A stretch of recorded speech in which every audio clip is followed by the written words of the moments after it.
રાધનપુરમાં અકસ્માતની ઘટના બની। આ અકસ્માતમાં 4ના મોત થયા છે અને 10 લોકો ઘાયલ થયા છે। એસટી બસ અને ટ્રક વચ્ચે અકસ્માત સર્જાયો હતો।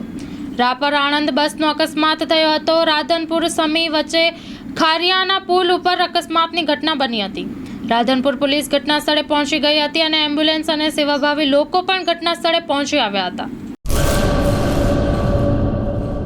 એડમિશન ચાલુ છે। ઓછા અભ્યાસે ઝડપી નોકરી મેળવવા માટેની સુવર્ણ તક। છેલ્લા 7 વર્ષથી ફાયર એન્ડ સેફ્ટી કોર્સની થિયરી તેમજ પ્રેક્ટિકલ તાલીમ સચોટ રીતે આપતી એકેડમી એટલે Gujarat industrial fire and safety academy.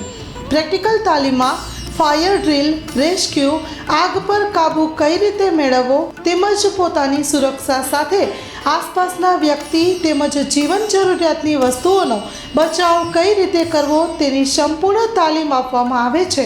પ્રવેશ લાયકાત ધોરણ 10 થી 12 પાસ વિદ્યાર્થીઓ તો આજે જ અવશ્ય મુલાકાત લો। Gujarat industrial fire and safety academy Bhuj. અમારું સરનામું નોંધી લેશો। બીજા માળે રાષ્ટ્રભાષા ભવન, બસ પોર્ટની સામે, ભુજ, કચ્છ।